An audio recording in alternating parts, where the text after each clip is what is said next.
So I'm going to make a pizza now using my fresh dough that I made earlier. So I've allowed this to prove, I've knocked it back, and I've done a second proof. So this has been allowed to prove twice, and as you can see, this is quite stretchy and has risen already. So that should make quite a nice pizza base. It feels quite light and airy to the touch. What I'm going to do now is I'm just going to use some flour, and I'm just going to flour my rolling pin as well. Unless you are really good at making chapatis and things like that already and are great at doing your bread by hand, you can do it by hand if you've got those skills. If not, then just roll it out.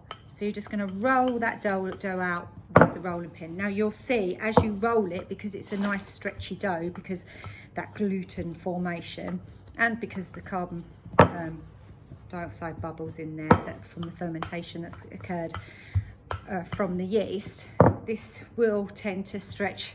So you roll it out and then it stretches back in again. So it does take a little bit of time just to roll this out. Now, if you want quite a thick base, then obviously don't roll it too much. If you want quite a thin base, then you can roll it more. If you want to make a thicker pizza, you might want to double the quantity of dough that you make. I'm just going to make sort of a medium-sized pizza here, and I'm shaping that using my rolling pin. So what I'm going to do now is I'm going to put this onto a pizza sheet, and I'm going to just, on that base, I've actually used some of this already mixed up. It's like a pasta sauce, but what I've done is I've thickened it with a bit of tomato puree, okay, just to thicken it up a bit. You could use just the tomato puree if you wanted to on the base. You could use barbecue or tomato sauce on the base if you wanted to. So I'm just going to spoon that on and then just spread that onto my pizza base like that. You can do that as thick as you want. It depends how you like your pizza, how much pizza base you like on it. I'm just going to put quite a thin pizza tomato spread on the base there. Then what I'm going to do is I'm going to chop some vegetables that I quite like on my pizza. Now it's really good at this stage to really think, what do you like on the pizza, but try and get as many of those nutrients in as possible, so this makes a really nutritious all-in-one dish. So I'm going to start with my chopping board and a knife, and I'm just going to put this damp cloth underneath just to stop it from slipping around. And I'm going to use half an onion here. So I've got half an onion. I've cut through the root just so it doesn't fall apart when I'm cooking it. I'm just going to peel back that skin, and I'm just going to do some slices to put onto my pizza. So I'm just going to do some very thin slices, just using my bridge and pull method, and I'm just going to sprinkle those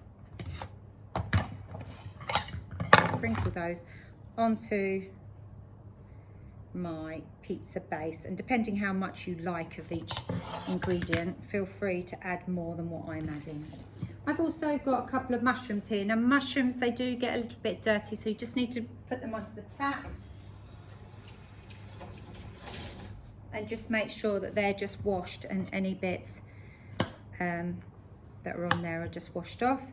I'm going to do a few slices of mushroom onto my pizza like that.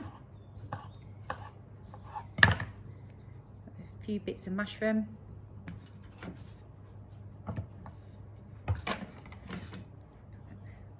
And then I've got some pepper here, so I'm just going to take the pips out of there. I've cut it in half already. Take the pips out and any of the pith, that white stuff, because it's not particularly desirable. So, and then I'm just going to slice it this way because I like the shape that it makes. And I'm just going to cut those in half. And then I'm just going to sprinkle those over the top. Oh, I forgot to say, my oven has been preheating, so it's nice and hot. You want a really nice hot oven to put your pizzas into to get that bread cooking. You don't want a soggy base to your pizza. So I'm also going to add, I've got a chilli here. I'm going to add a little bit of chilli because I like a bit of that hot, spicy flavour. Just be careful when you're cooking, when you're cutting, chilies. They do affect your hands and can leave your hands burning if you touch the flesh. So just be careful and aware of that when you're cutting chilies. I'm just going to put a little bit of chilli on there. I've got some sweet corn as well to just put on there. And I've also got some fresh tomatoes that I'm going to put on there as well. So I'm just going to chuck some fresh tomatoes. And just to give all this a little bit of colour. You can also use things like salami, pepperoni, chicken. Well, obviously it has to be cooked chicken. So any cooked meats can be put on there. But just be careful when handling, obviously, cooked meats and making sure that you're keeping them safe. I'm just going to put a little bit of salami spread out on top of my pizza like that. And then, as you can see, that looks really, really colourful. And so what I'm going to do, I use cheese on the top to sort of like add, to act like a sort of glue. And then what that does, that sort of makes the, as it melts, that holds your topping on the top. So I always put the cheese on over the top, but you can put it on the bottom if that's how you prefer. But this is just the way that I prefer to do mine. I'm going to finish that off with a sprinkling of some herbs, mixed herbs these are. And then I'm going to, that's my finished pizza, like that. And then literally all I'm going to do is pop that in the oven and that'll be ready in about 15 to 20 minutes. And then here's a pizza that I made earlier. And as you can see, all those vegetables are really stuck on there. You need to make sure, it does look a little bit overcooked, but you do need to make sure that the bread dough is cooked, okay? So sometimes it does look a little bit over the top, but can you see my bread dough is really cooked and you don't want a soggy bottom on it. So sometimes you do need to cook it that little bit extra just to make sure that it's all cooked properly on the base, okay? So hope you enjoy making your pizzas. And I hope to see some lovely photos of them.